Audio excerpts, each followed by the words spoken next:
वज़ीर आज़म इमरान खान ने कहा, ऑपोजिशन कहती थी इस्तीफा देकर इलेक्शन कराएं, इलेक्शन का ऐलान कर दिया, अब सुप्रीम कोर्ट क्यों चले गए? अवाम के पास जाकर अवामी हुकूमत लाना बेहतर है या बैरूनी साजिश का हिस्सा बनना? ऑपोजिशन की सारी कोशिश NRO 2 के लिए है, इन पर करप्शन के केसेस हैं, ये सब जमानतों पर हैं। नवाज शरीफ और बेटे बाहर भागे हुए हैं, ये इक़्तिदार में आकर नैब खत्म करना चाहते हैं, इलेक्शन कमीशन में अपनी मर्जी की तयनातियाँ करना चाहते हैं।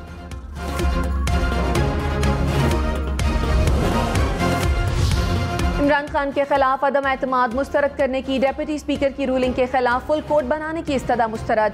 चीफ जस्टिस उमरता बंदयाल ने कहा, जो कुछ कौमी असम्बली में हुआ उसकी आईनी हैसियत का जायजा लेना है। तहरीक अदम एतमाद पर डायरेक्ट वोटिंग का दिन कैसे दिया जा सकता है? सुप्रीम कोर्ट में डेप्यूटी स्पीकर की रूलिंग पर अज़ खुद नोटिस की समाअत। जस्टिस मुनीब अख्तर ने कहा, मेरे ख्याल में डेप्यूटी स्पीकर को ऐसी रूलिंग देने का इख्तियार नहीं था, रूल 28 के तहत स्पीकर को रूलिंग देने का इख्तियार है। जस्टिस जमाल मंदोखेल बोले, तहरीक अदम एतमाद पर फैसला वोटिंग से ही होना होता है।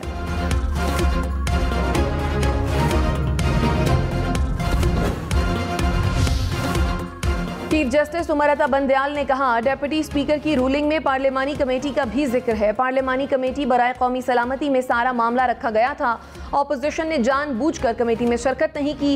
इस सवाल का जवाब तमाम ऑपोजिशन जमातों के वकला ने देना है। हवा में तो फैसला नहीं देंगे, सबको सुनकर फैसला देंगे। समाअत कल 12 बजे तक मुलतवी।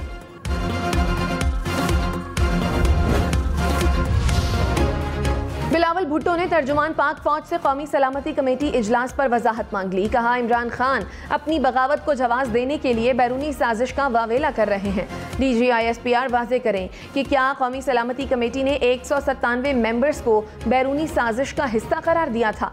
दफ्तर खारजा और वजारत दिफा से भी शवाहिद मांग लिए। कहा, ऐसी साजिश हमारी इंटेलिजेंस एजेंसियों से बेनकाब होनी चाहिए। क्या वजारत खारजा बैरूनी साजिश पर सरकारी मरासले सामने ला सकती है?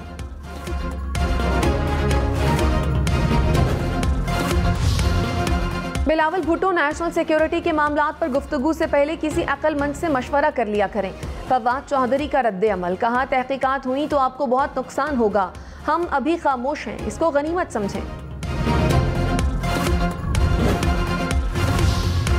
इमरान खान और शहबाज शरीफ से निगरान वजीर आजम के लिए नाम तलब। सदर आरिफ अलवी ने खत लिख दिया, दोनों रहनुमाओं को बाहमी मुशावरत से नाम तजवीज़ करने की हिदायत। कहा, इमरान खान और शहबाज शरीफ मुत्तफिक न हुए तो मामला पार्लिमानी कमेटी को भिजवाया जाएगा। 8 रुकनी कमेटी निगरान वजीर आजम का फैसला करेगी। निगरान वजीर आजम की तकर्रुरी तक इमरान खान बतौर वजीर आजम फराइज सरअंजाम देते रहेंगे।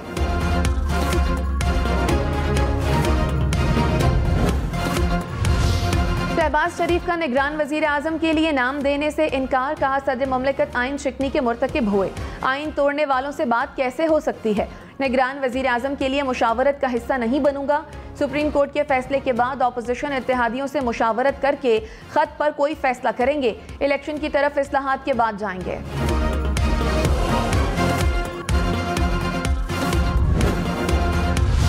फवाद चौधरी ने कहा, सदर के लिखे खत पर हमने 2 नाम भिजवा दिए हैं। शहबाज शरीफ मुशावरत का हिस्सा नहीं बनना चाहते तो ना बने, 7 रोज में नाम ना दिए तो उसका भी तरीक़ाकार है। अवाम नए इंतखाबात के लिए तैयार हैं, किसी को इंतखाबात से भागने नहीं देंगे।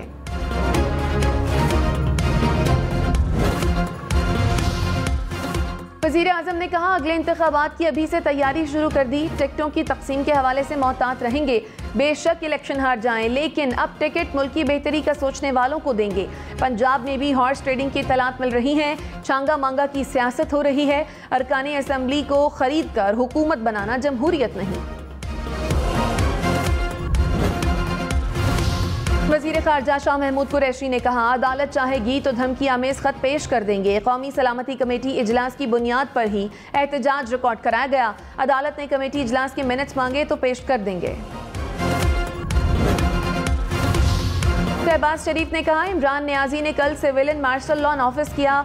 स्याह तरीन दिन को हमेशा याद रखा जाएगा। इमरान खान और उनके हवारियों ने आइन शिकनी की है। अमरीका से कोई मरासला आया था तो 24 मार्च से पहले एतराज़ क्यों नहीं उठाया? तहरीक पेश होने के बाद किसी किस्म का रद्दोबदल मुमकिन नहीं था। अदम एतमाद पर हर सूरत में वोटिंग होना थी। इमरान नियाजी ने डिप्टी स्पीकर को आला कार बनाया। आर्टिकल 5 को बहाना बनाकर आइन को तोड़ा गया।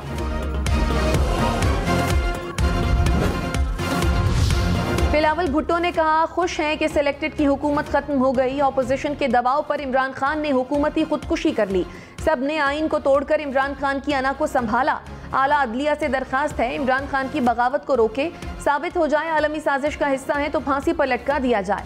जमहूरियत को चलने दिया जाए। अदलिया के फैसले से मुल्क की किस्मत लिखी जाएगी। तहरीक इंसाफ का भी सुप्रीम कोर्ट से कमीशन के क़याम का मुतालबा। शहबाज गिल ने कहा, 1 साल से अपोजिशन बैरून मुल्क रहनुमाओं से राब्ते में है। बिलावल धमकी देने वाले ओहदेदार से वाशिंगटन में मिले। क्या नवाज शरीफ इसराइली लोगों से लंदन में मिलते रहे या नहीं? अदालत देखे मुनहरिफ होने वालों से कौन कौन गैर मुल्की एहलकारों से मिलता रहा। शहबाज शरीफ की जमानत मंसूख करने की दरखास्त मुस्तरद। लाहौर की अदालत ने फैसला सुना दिया। शहबाज शरीफ की हाजिरी माफी की दरखास्त मंजूर। शहबाज शरीफ, हमजा शहबाज समेत दीगर मुल्जिमान 11 अप्रैल को फर्द जुर्म आयद करने के लिए तलब।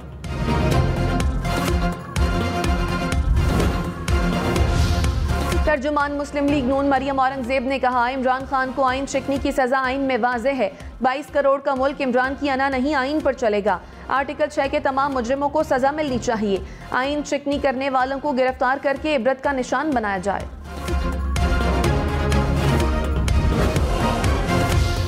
MQM का एक बार फिर मुबैना आलमी साजिश पर कमीशन बनाने का मुतालबा। खालिद मकबूल सिद्दीकी ने कहा, इमरान खान ने सियासी शिकस्त से बचने के लिए खुदकुशी कर ली। आपने हुकूमत के साथ जमहूरियत को ख़त्म करने का इंतज़ाम कर दिया। पहले भी कह चुका हूँ, तहकीकात कराएं। साजिश साबित हुई तो मैं और कौम आपके साथ होंगे। रहनुमा JUI असद महमूद ने कहा, इमरान खान पाकिस्तानी अवाम को मजीद धोखा नहीं दे सकते। ये आज भी इदारों पर दबाव डालने की कोशिश कर रहे हैं। अमीर हैदर होती बोले, तहरीक अदम एतमाद और धमकी आमेज़ खत अलग अलग बातें हैं। ऐसा बयानिया ना बनाएं जिससे आलमी सतह पर तन्हाई का शिकार हो जाएं। तहरीक इंसाफ का मुनहरिफ अरकान की ताहयात नाअहली के लिए रेफरेंस दायर करने का ऐलान। असद उमर ने कहा, फ्लोर क्रॉसिंग हुई तो नाअहली बनती है। मुनहरिफ अरकान के एक्शन से साबित हुआ फ्लोर क्रॉसिंग हुई है। जमहूरी निज़ाम की मजबूती के लिए ज़रूरी है वोट में खयानत न हो। किस आइन में लिखा है कि पैसे खर्च करके MNAs खरीदे जाएं? PTI का नए इंतखाबात के लिए पार्लिमानी बोर्ड का इजलास भी बुला लिया। उम्मीदवारों पर मुशावरत होगी।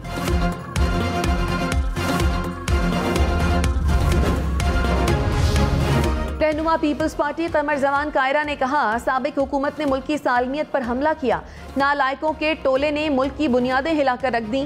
ख्वाजा साद रफीक बोले, वक्त आ गया है कि मुबैना खत अदालत में पेश किया जाए।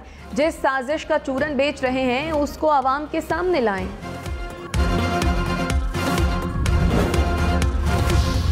सुप्रीम कोर्ट में जस्टिस मकबूल बाकिर की रिटायरमेंट के एजाज में full court reference. Attorney general ने कहा, इस रेफरेंस के बाद मुस्ताफी होने का इरादा रखता था।